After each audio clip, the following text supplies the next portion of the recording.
বন্ধুরা, শ্রী জগন্নাথ দেবের রান্নাঘরে সবাইকে স্বাগত। আমি আজকে একটা নিরামিষ রেসিপি বানাবো। রেসিপিটা হলো আলুর চপ।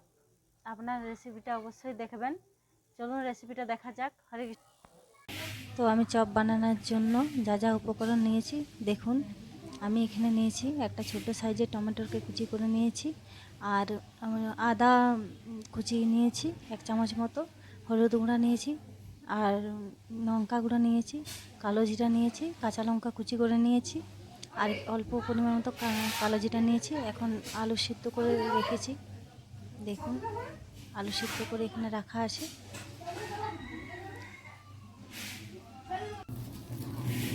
এখন বেসনটা দেখুন, বেসনের মধ্যে আমি লঙ্কা হলুদ গুঁড়া দিয়ে দিলাম 1/2 চামচ মতো।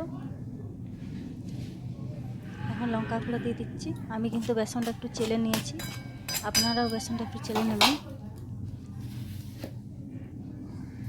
তো আমি এখন বেসনটা ভালোভাবে করে নিচ্ছি। দেখুন মাখানা মানে একটু মেখে নিলাম। তারপরে এখন দেখুন নুন দিয়ে দিলাম 1/2 চামচ মতো। শুকনোটাই একটু মেখে নিয়েছি। দেখুন একটু মেখে নিচ্ছি আবারও। এখন জল দিয়ে দিচ্ছি। দেখুন অল্প অল্প করে জল দিতে হবে, একবারে পুরো জলটা, একবারে অনেকটা জল দিলে চলবে না। দেখুন এখন হাত দিয়ে করে মেখে নিচ্ছি। অল্প অল্প জল দেবো, আবার মেখে নেব। এই যে দাঁড়াও, যে দিকে বললাম যে দেখুন মাখানা আস্তে আস্তে অল্প অল্প জল দিয়ে করে মেখে নিচ্ছি। আপনারা ওইভাবে চপটা বাড়িতে বানাবে, অবশ্যই ভালো হবে।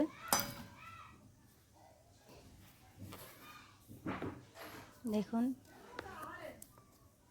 বন্ধুরা, দেখুন আমার কিন্তু একদম রেডি হয়ে এসছে। বেসন মাখানাটা একদম রেডি হয়ে এসছে। আমি এখন একটা কড়াই নিয়েছি, তার মধ্যে তেল দিয়ে দিলাম। দেখুন তেলটা ভালোভাবে গরম হয়ে যাওয়াতে আমি 1 চামচ মতো গোটা জিরা দিয়ে দিলাম। আমাকে যদি থাকে আমি বলবো, ঠিক আছে? দেখা হয় যদি থেকে একটু বেশি দিয়েছিলাম। আর কালো জিরাও আমি দিয়ে দিলাম অল্প পরিমাণে। দেখো ভিডিও হতে দেখুন আদা কুচি দিয়ে দিলাম 1 চামচ। এবার ভালোভাবে একটু মানে ভেজে নেব। এখন ভেজে নিচ্ছি। এখন কড়াইতে 1 চামচ মতো কাঁচা লঙ্কা কুচি দিয়ে দিলাম, আর টমেটো কুচিও দিয়ে দিলাম 1 চামচ মতো। যতটা টমেটো কুচি ছিল পুরোটা দিয়ে দিয়েছি। আর হলুদ গুঁড়ো 1 চামচ দিয়ে দিলাম, লঙ্কা গুঁড়ো দিয়ে দিলাম 1 চামচ থেকে একটু বেশি লঙ্কা গুঁড়ো দিলাম। এখন দেখুন কাঁচা লঙ্কা কুচিও দেওয়া হয়ে গেছে। এবার ভালোভাবে মশলাটা ভেজে নেওয়ার পরে দিয়ে দিলাম আলু সিদ্ধ করে রাখা ছিল, এটা দিয়ে দিলাম।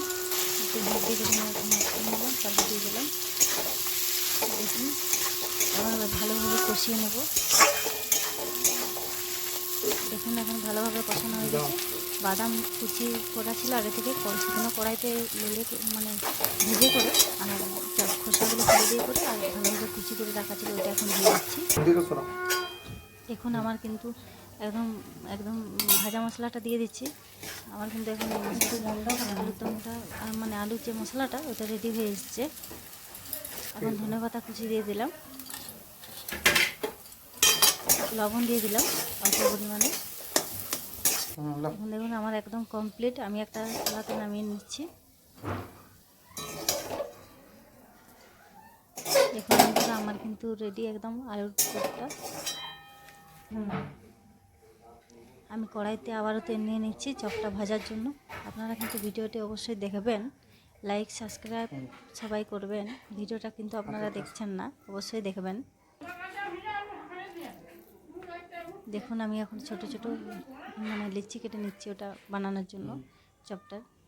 দেখুন হ্যাঁ এভাবে এবার ছেড়ে দিচ্ছি কড়াইতে, বেসনের সঙ্গে মাখিয়ে করে এবার কড়াইতে ছেড়ে দিচ্ছি। দেখুন ভাজা হয়ে এসছে, এবার নামিয়ে নিচ্ছি। দেখুন কত সুন্দর মুচমুচে হয়েছে, আপনারা দেখলে বুঝতে পারবেন। দেখুন কত সুন্দর হয়েছে।